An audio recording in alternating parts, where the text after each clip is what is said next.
आज प्रस्तुत है कहानी कदम्ब के फूल। लेखिका है सुभद्रा कुमारी चौहान जी। भौजी, लो मैं लाया। सच? ले आए? कहाँ मिले? अरे बड़ी मुश्किल से ला पाया भौजी। तो मजदूरी ले लेना, क्या दोगी? तुम जो मांगो। पर मेरी मांगी हुई चीज मुझे दे भी सकोगी? क्यों ना दे सकूंगी। तुम मेरी वस्तु मेरे लिए ला सकते हो, तो क्या मैं तुम्हारी इच्छित वस्तु तुम्हें नहीं दे सकती? नहीं भौजी, ना दे सकोगी, फिर क्यों ना हक कहती हो? अब तुम ही ना लेना चाहो तो बात दूसरी है, पर मैंने तो कह दिया है कि तुम जो मांगोगे मैं वही दूंगी। अच्छा, अभी जाने दो, समय आने पर मांग लूंगा, कहते हुए मोहन ने अपने घर की राह ली। दूर से आती हुई भामा की सास ने मोहन को कुछ दोने में लिए हुए घर के भीतर जाते हुए देखा था, किंतु वह ज्यों ही नजदीक पहुंची, मोहन दूसरे रास्ते से अपने घर की तरफ जा चुका था। वे मोहन से कुछ पूछ न सकी, पर उन्होंने यह अपनी आंखों से देखा था कि मोहन कुछ दोने में लाया है, किंतु क्या लाया है यह न जान सकी।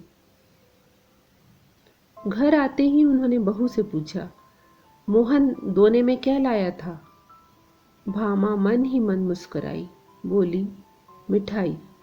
बुढ़िया क्रोध से तिलमिला उठी, बोली, इतना खाती है, दिन भर बकरी की तरह मुंह चला ही करता है, फिर भी पेट नहीं भरता।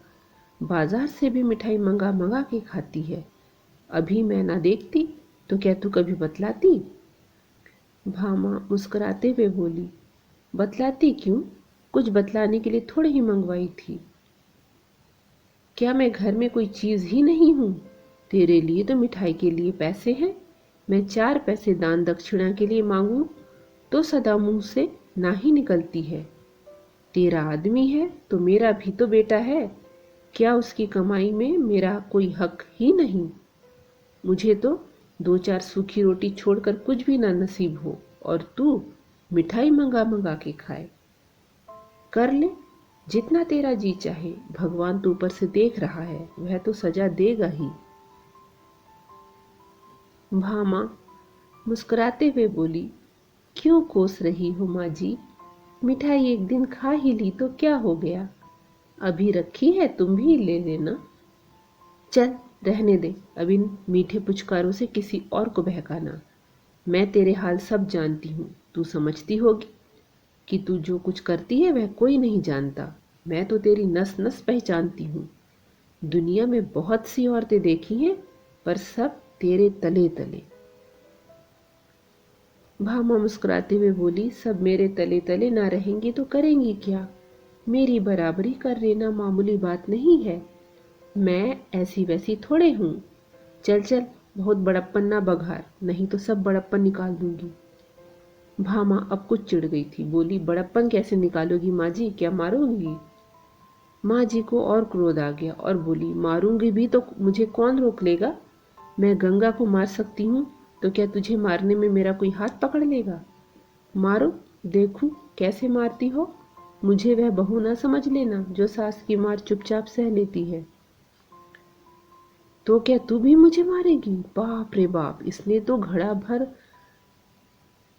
तो घड़ी भर में मेरा पानी उतार दिया, मुझे मारने कहती है। आने दे गंगा को, मैं कहती हूँ कि भाई तेरी स्त्री की मार सहकर अब मैं घर में ना रह सकूंगी। मुझे अलग झोपड़ा डाल दे, मैं वहीं पड़ी रहूंगी। जिस घर में बहू सास को मारने के लिए खड़ी हो जाए, वहां रहने का धर्म नहीं। यह कहते कहते माँ जी जोर जोर से रोने लगी। भामा ने देखा बात बहुत बढ़ गई, अतः वह बोली, मैंने तुम्हें मारने को तो नहीं कहा माँ जी, क्यों झूठ मूठ कहती हो?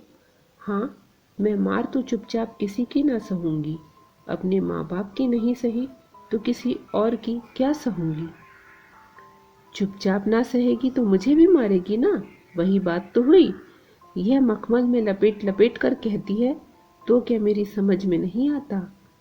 माँ जी के जोर जोर से रोने के कारण आसपास की कई स्त्रियां इकट्ठी हो गई। कई भामा की तरफ सहानुभूति रखने वाली थी, कई माँ जी की तरफ, पर इस समय भामा को ही भला बुरा कहा। सब माँ जी को घेर कर बैठ गई।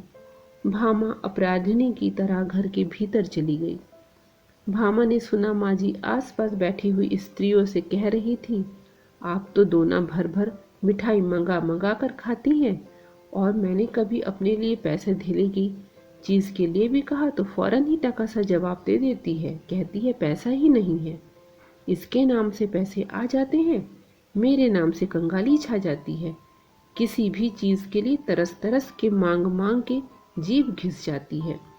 तब जी में आया तो ला दिया, नहीं तो कुत्ते की तरह भूखा करो।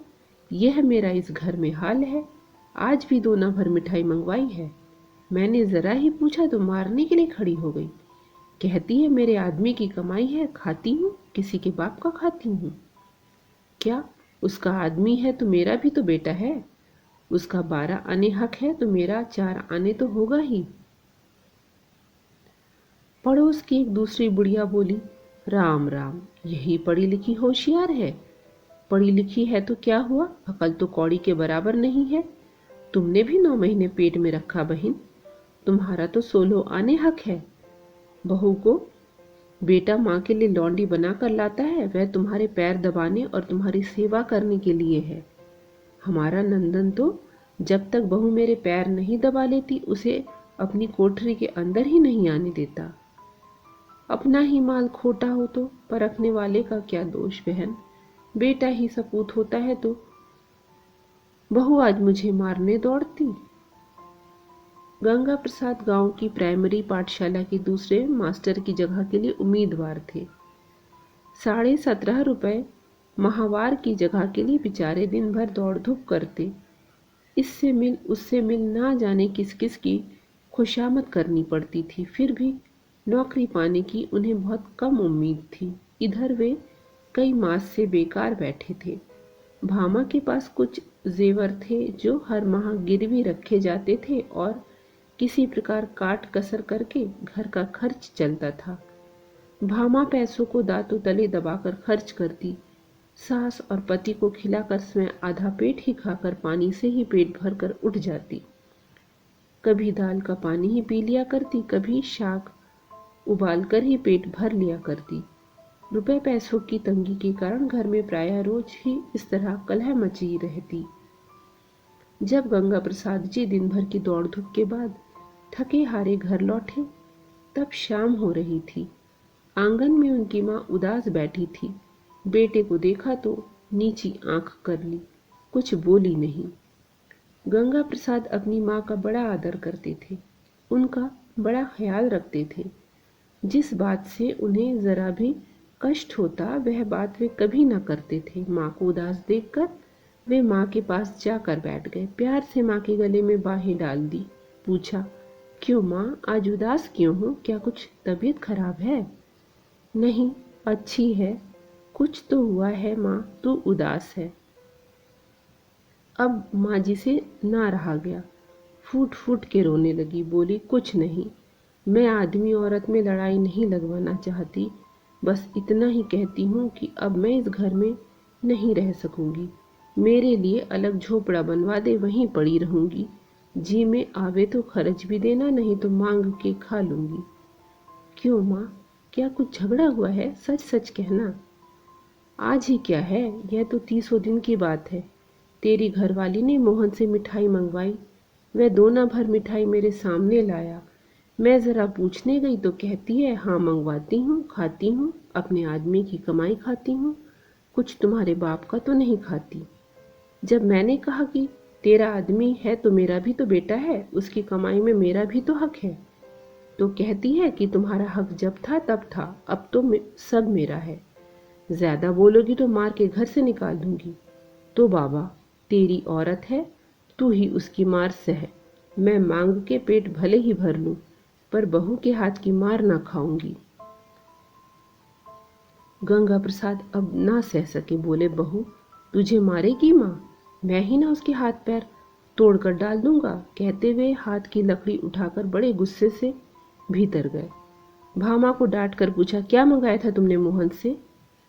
गंगा प्रसाद के इस प्रश्न के उत्तर में, कदम्ब के फूल थे भैया, कहते हुए मोहन ने घर में प्रवेश किया। तब भामा ने दोना उठाकर गंगा प्रसाद के सामने रख दिया। दोने में 8-10 पीले पीले गोल गोल बेसन के लड्डुओं की तरह कदम्ब के फूलों को देखकर गंगा प्रसाद को हंसी आ गई।